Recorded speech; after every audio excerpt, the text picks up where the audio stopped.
Bien, entonces esto es bien importante que lo entiendas porque es lo que causa más confusión a los alumnos aquí en JavaScript y es lo más complicado. La verdad, yo cuando aprendí programación orientada a objetos aquí en JavaScript, esto es lo que me costaba entender, que pues si un objeto era de un prototipo X, no significa que realmente se creó de la misma función constructora o de la misma factory function.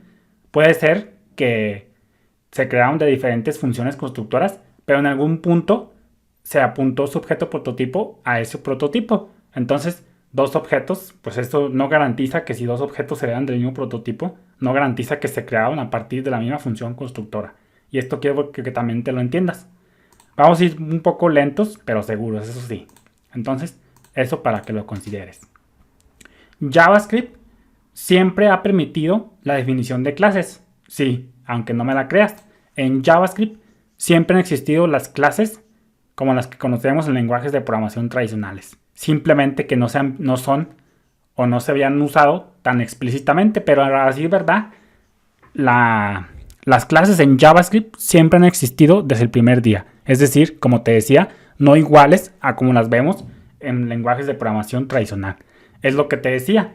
No puedes comparar JavaScript con otros lenguajes de programación tradicionales en cuanto a la programación orientada a objetos, pero no todo lo que puedes lograr allá lo puedes lograr aquí en JavaScript, o si lo logras puede que difiera. Entonces aquí en JavaScript, aunque te asustes, pues siempre ha existido la definición de clases, nomás que no es como que no se había como que apreciado tanto el concepto. La versión S6 de JavaScript, que no me acuerdo si se lanzó en 2015, introdujo una sintaxis completamente nueva, que incluye una palabra clave llamada class, que facilita aún más la creación de clases.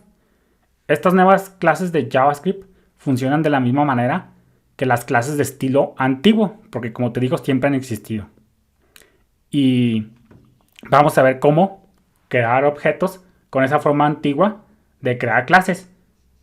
Y es muy importante que lo hagamos porque esto va a demostrar más claramente lo que sucede tras bambalinas para hacer que las clases funcionen. Entonces nosotros vamos a empezar de abajo para arriba. Vamos a ver cómo crear objetos en la forma antigua hasta llegar a lo que ya conocemos con la sintaxis nueva de la palabra clave class, para que tú entiendas qué es lo que pasa detrás de las escenas.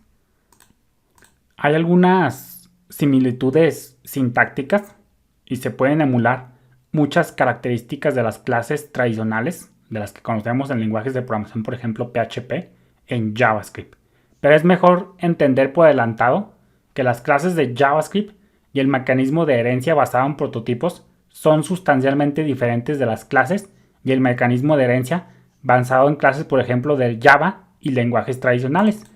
La herencia en lenguajes de programación tradicionales, por ejemplo Java, PHP, la herencia la hacemos o la logramos a partir de una plantilla, de una clase. Pero aquí la herencia, aquí en JavaScript, la herencia la obtenemos de un objeto ya instanciado, de un objeto ya creado. Y en una clase, y en Java, por ejemplo, pues lo conseguimos la herencia de una plantilla. Entonces eso es muy importante que lo entiendas. Entonces vamos a poner otra notita. Vamos a poner esto por acá. Aquí voy a poner muchas notas para que te vayas acostumbrando. Y cada una de estas te las voy a explicar. Porque aquí JavaScript, al ser algo muy diferente de la programación orientada a objetos, te tengo que dar muchas definiciones. Dice en JavaScript, una clase, un tipo, por decirlo de manera, como lo quieras ver, es un conjunto de objetos que heredan propiedades del mismo objeto prototipo. El objeto prototipo, por tanto, es la característica central de una clase. Entonces, vamos a ponerlo por acá, bien remarcadito, para que no digas que después no te dije. Una característica dice: el objeto prototipo